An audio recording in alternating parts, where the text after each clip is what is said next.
Presented by Sky Vodka. Please drink responsibly. Pardon the interruption, but I'm Mike Wilbon. Tony, Queen Elizabeth and Prince Philip just celebrated their 70th wedding anniversary. How long do you think our partnership's going to last? I'm sorry, did you say something? I was texting Pablo. That's right. Well, you run off with Pablo if you want. Yeah. You and Pablo. Like Pablo. Talk about, it's not even May, December. No. It's like February 1st and December. Yeah. Or as all of his friends call him Pablo. Welcome to PTI, boys and girls. In today's episode, the Celtics keep streaking. A big name in college basketball done. And Jerry Jones continues to poke the bear. But we begin today with the Atlanta Falcons going into Seattle and beating the Seahawks 34-31. Now, we can talk about what this means going forward for Atlanta, but we need to talk about Pete Carroll first. Amen. He made a bizarre call with 7 seconds left in the first half, going for a fake instead of a field goal from the 24-yard line. And he wasted a timeout with a dubious challenge in the fourth quarter, which ultimately made his game-tying field goal attempt from 52 yards out, and it fell short by about 2 yards. Wilbon, did Pete Carroll lose this game? Absolutely, yes. Now, don't get me wrong. Pete Carroll's place as a coach, as a great coach, is secure. Because Pete Carroll has made enough big decisions and gotten his team to produce and rallied teams and uplifted teams. He's done all that. Marshawn Lynch should have been carrying the ball. However, Pete Carroll has done some of the bonehead things in coaching history. Marshawn Lynch, a couple of years ago, to lose a Super Bowl, which would have been back-to-back. There was a couple at USC. And then last night, Tony, the great Pete Carroll, you're sitting there watching the game, and you're like, kick the field goal, keep narrow the margin. They're going to score in the second half. You're at home. You can't rely on your defense anymore because half of them are hurt. Yeah. The Hall of Famers are not even out there. What the hell was he doing? And the one with the booth replay, you got guys you employ. This is like John Fox. You asked me 2 weeks ago, is John Fox responsible? Hell yes, he's responsible because his guys let him down. Pete Carroll challenged something that is the dumbest challenge ever. Do I get to talk at some point? Okay, now you can. Okay, because you attacked the Buffalo guy yesterday, and now you're attacking Pete Carroll, which I understand. I have to tell you that when they went for the fake field goal, I sort of liked it. I mean, I thought it was... You liked it in your subversive way. I thought it was innovative. I thought it was creative. It was dumb. In hindsight, two things are true. It didn't particularly fool Atlanta, although it fooled me. It didn't fool Atlanta. And again, if you're going to lose a game by 3 points and those 3 aren't on the board, that means that when you talk about it the next day, it assumes a larger thing. But we knew this last night. They're done. Well, we agree Seattle is never. Probably because they've lost their 2 home games. Their defense. Russell Wilson, I thought if you got 25, you'd win. He was great. Yeah. He played as well in defeat as you can He played as well in victory as you could play. Can we talk about Atlanta? Because I don't think they're done. I think their schedule's hard.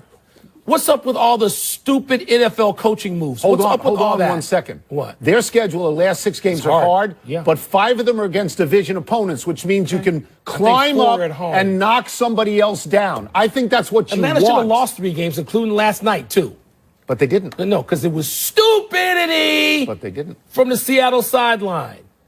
Let's talk ball, Tony. The Boston Celtics won their 16th straight last night in Dallas in OT. 2 things stood out. 1, the Celtics made their biggest fourth-quarter comeback of the year, their 3rd straight fourth-quarter comeback, this one from down 13. And 2, Kyrie Irving scored 47, 10 in OT. Now, in NBA history, 22 teams have had winning streaks of 16 or longer, and 12 of those teams reached the NBA Finals. So, Tony, do you see a dominant team taking shape in Boston? Dominant? No.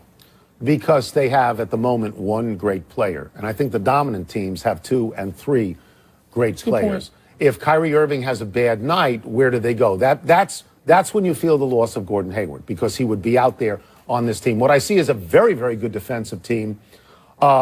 Real effort all the time. A really good coach. And my conclusion is that they're winning all these games now before it really counts in the way that I think it has to count. There was a streak like this a few years ago that Yao Ming started, and Tracy McGrady was there for the whole thing in Houston. They won 22 in a row, if my memory serves me correctly. Where'd they finish? It was early. Yeah, it's early. early. And they couldn't get it back. You can't sustain it. Yeah. So, the question becomes your intermediate questions.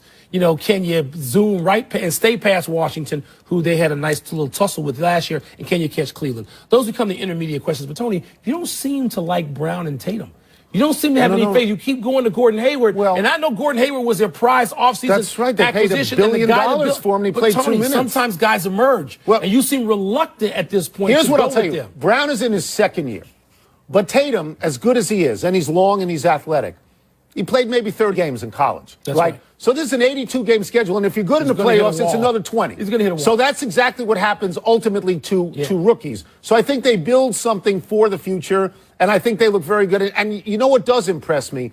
This is the second really good team that Danny Ainge has put together. Maybe he's Red Auerbach. Yeah, well, maybe that's where he learned. No, but he won a championship. He put together a big team. Danny's great. So maybe. By the way, maybe is Kyrie Irving the MVP right now? Right now, yeah. And what I wonder about is how much of this is the adrenaline caused by people like you and me saying, "What are you doing, kid? Why are you leaving LeBron James?" So I wonder. It's working out okay. Absolutely. Speaking of LeBron James currently leads the NBA in minutes played. Although he played only 27 minutes last night, LeBron is averaging 38 minutes a game. His coach, Tyronn Lue, says he is unconcerned. Lue says, quote, "I played with Michael Jordan when he was 39, played 37 minutes a night. Karl Malone was 37, played 38 minutes a night. Kareem Abdul-Jabbar, Magic Johnson, Kobe, everybody's built different. If you're one of the greats, sometimes you got to play, sometimes you get rest like tonight," unquote. Wilbon, should Ty Lue be more concerned about LeBron's minutes? No, I love Ty Lue. I love him. And Ty Lue is the only guy so far. I'm sure they all have their pushback in private moments. I like Lue because Lue, as we know, is small relative to the NBA, a small person. And you mean physically? Physically. Yeah. And to be in the league as long as he's been in the league as a player and a coach, you have to be tough, mentally and physically tough. And he pushes back on LeBron sometimes. And he asks LeBron to play fewer minutes. LeBron during the game says, "No, never mind, I'm good." Well, maybe it's not good. So now Lue's gone another direction. He says, "Okay, fine. All these guys have played all these minutes, so don't tell me about your minutes. Don't want to hear about the minutes." I love T. Lue. Look, Tony, Wilt Chamberlain, as you know, once averaged 48.5 minutes a night. There are guys, Allen Iverson played 42 a night. LeBron's not the first guy to play heavy minutes. You and I remember Wilt Chamberlain. We also remember, because we watched him, he went from foul line to foul line. He didn't have the kind of That's effort. true. Not like he didn't spend the energy that LeBron He didn't dribble the ball up the court and do all the things about He didn't fly private either. Yeah, I don't want to compare people who played 40 years ago with people who played now. That's like when people look at pitchers and they say nobody pitches complete games anymore, so they're not as good as the old pitchers. But nobody pitches complete games anymore. I want to talk about these minutes. Okay. Tyronn Lue can take LeBron James out, but LeBron James puts himself back in. He does. Right? He's his own coach, know this. And he puts himself back in. He's 32 years old, but in terms of minutes played, it's an ancient 32. But what I would suggest here is that, like Tom Brady, he's just different physically than other players. Every year, he plays the most minutes. And he goes to the finals every year. He knows his body. You don't apply standards to other people. No, and I'm not saying that they should do anything different. And by the way, all I'm saying is what they do when LeBron does works. By the way, and here's something else he'll do. What? In January or February, he'll take 10 days off. He'll go to Miami at Dwayne Wade's old house, and he'll be fine. Has he earned it? That's what. 100%. Okay. Sure. That's what he'll do. Jerry Jones won't stop, Tony. Pro Football Talk is reporting that Jones intends to ask for a secret ballot of owners to vote thumbs up or thumbs down on a new contract for Roger Goodell. Usually, 17 owners have to call for a secret ballot, and it would take 24 owners to reverse that 32-zip vote in May, which already paved the way to give Kamish his new deal. Tony, you think Jones is gaining or losing allies among the other NFL owners? I think Jerry Jones needs to know when to fold him, and I don't think he does. He is becoming an obstructionist, and he's becoming a bozo. He's a nuisance. Okay, and at some point, the other owners are going to say, you know what, we're tired of this guy, and they're leaking all these terrible things about him. At some point, somebody in a small meeting is going to say, let's punish him now, and maybe even get rid of him down the road. Jerry Jones, who we like very much, Jerry Jones has always been an outsider. He got the league to bend to his will because he showed the league he can make the money. And then he became an insider. But at heart, he's an outsider, and that's what he's doing now. Okay, but you know what? There's only one Al Davis. And it's not so far removed from our memories that we don't remember the real Al Davis. So you can't have somebody acting as Al Davis. And Jerry's not Al Davis. As great as he may be, he's not Al Davis. No. So he's not that much of a maverick. He took the league. You're right, Tony. I mean, he co-opted them to do everything he wanted, and he made the money. Was right. He was 100% right. He was right. He was 100% right. Now he's put himself in a position, whether it's Ezekiel Elliott or players in the anthem, he's put himself on the wrong side of so many things. Well, the other owners are saying, we're tired of you. I don't think they'll try to force him out. I think this is chin music, and I think he's losing allies. Like constantly. last year, this happened to Robert Kraft with Tom Brady. And Robert Kraft, after a while, shut his mouth and had the greatest revenge of all. He won the Super Bowl, and Goodell had to hand him the trophy. Well, Jerry's not winning. Well, but he ought to think that he's now becoming a crazy old man, and he should not do this. Hall of Fame second baseman Joe Morgan has sent a letter to all Hall of Fame voters on behalf of many Hall of Famers, he claims. And in it, Morgan says, quote, by cheating, steroid users put up huge numbers, and they made great players who did not cheat look smaller by comparison, taking away from their achievements and consideration for the Hall of Fame. That's not right. The cheating that tainted an era now risks tainting the Hall of Fame too, unquote. Wilbon, I know you don't have a vote. Please pretend you have a vote. Would Joe Morgan's letter have an impact on your vote? I'll get to that in a second. I'll get to that. I will answer the question. It doesn't matter what I think, because what I think is I respect Joe Morgan as much as any person I ever met in all of my years around baseball or covering sports to sports writer. You ask me, who do you respect in baseball? Joe Morgan is at the top of that list with Frank Robinson and some Cal Ripken and some other people like that, but Hank Aaron. This is so eloquent. It is so persuasive that what I would do if I voted, and I don't, I did vote in the Pro Football Hall of Fame, I don't vote for this. I would take Joe's advice, and for at least a couple more years, I would not vote for those people. Joe Morgan is that convincing to me. You know him much better than I do, and I know how much you respect him. I have him on the radio all the time. Love him. This is a very passionate, reasoned letter, and it is aimed at Roger Clemens and Barry Bonds most of all. He don't want him in there. And a lot of guys don't want him in there. A lot of voters don't want them in there. I would consider it, but my position is different. I've always thought you have a Hall of Fame, you put stuff on the plaques. Right. Maybe you can't put stuff on the plaques. Me, Pete Rose ought to be in the Hall of Fame for the way he played. And you have talked about that and lived with Joe. You know, I look at Barry Bonds and I look at Roger Clemens, and I think these are two of the greatest players of all time. Were they made better by steroids? Probably, but I think they were great. But does his argument persuade you to give credence to the notion that they cheated? Yes. Oh, and I think they did cheat. And so you would vote what this year if you had a ballot in your hand? I would still let them in and seek another remedy, because I don't know. It's not the Hall of the very good, and there are some players in there that are very good. These couple of guys were great. But what Joe argues is they look great because their numbers so diminished to very good to very good. Were Bonds and Clemens? They were great. They were great. This is aimed at them. They were great. Let's take a break. Coming up, is it better for college football if Alabama or Auburn wins on Saturday? And what was more impressive, Joel Embiid's block, or coming up, wait for it, that flop right there. You love Embiid, right? You have to love Embiid. I think, but you love Embiid. Yes. Yeah. Yes. He is great and he's entertaining. Pardon the Interruption is presented by Sky Vodka. Make every day. Please drink responsibly. Part of Happy Hour. And in part by Domino's. Oh, yes, we did. Anybody can lose to anybody on a week-to-week basis. What if your time is running out? The College Football Playoff Top 25 Ranking Show. Tonight at 7 on ESPN. Presented by Capital One. Welcome back to Pardon the Interruption. Presented by Sky Vodka. Part of Happy Hour.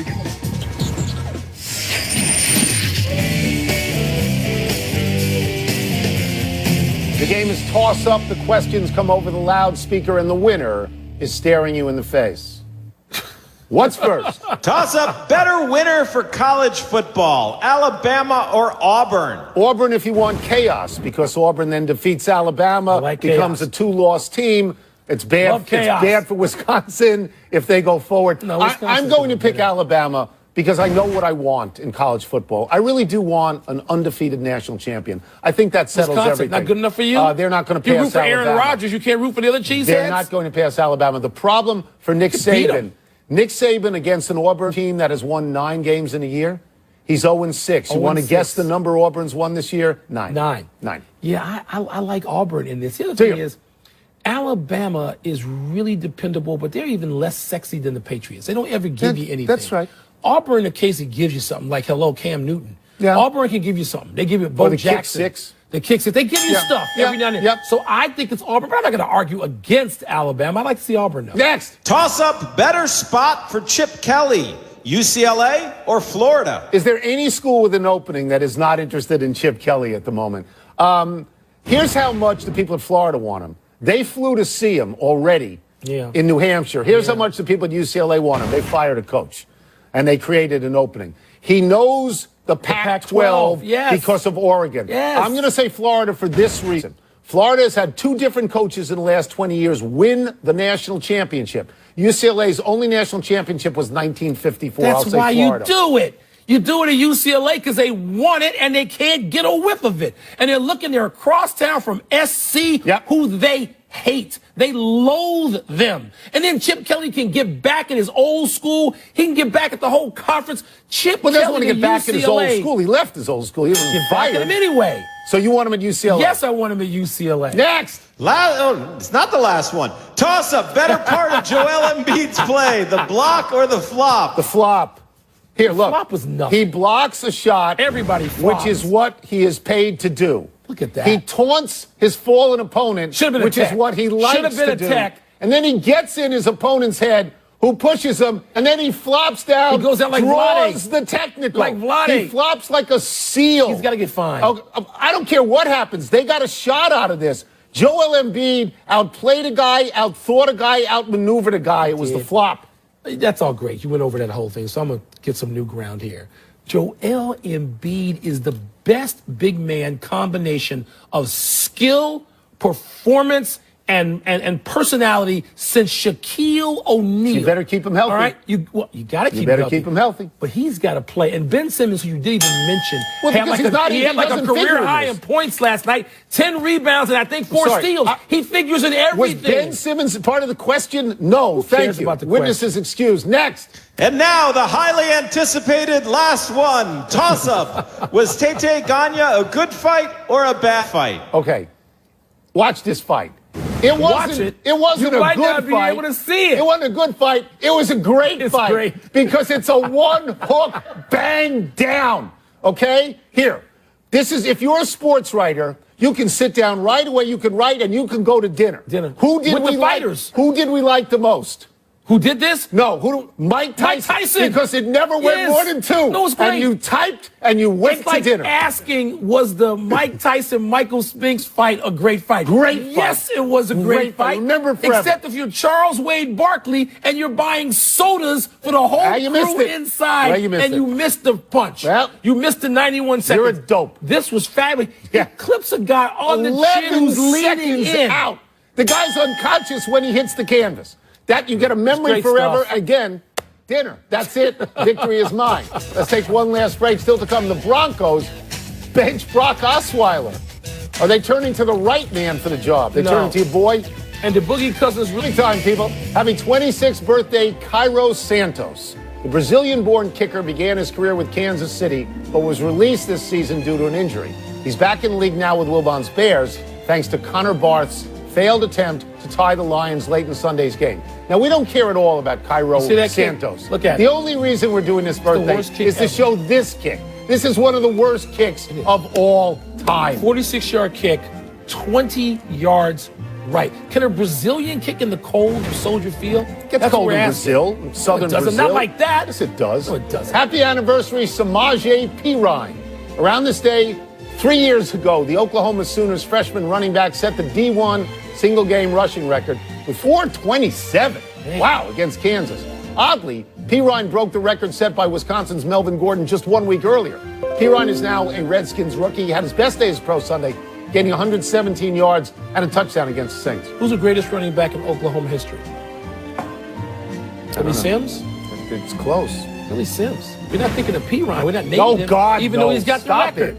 Happy trails, Michael Porter Jr., the most highly recruited basketball prospect in the country last year, who finally chose Missouri after his father secured a job there as an assistant coach, is likely done for the season. Porter's having spinal disc surgery. He played only 2 minutes this season before hurting himself. Wow. Does he go straight to the NBA? Won't this hurt his draft status? Well, there's some reports out there saying he'd still be top 5, but if you take him, don't you have a double redshirt Philadelphia 76er situation? Didn't Embiid sit out because of a bad back? 2 years. Right. It worked.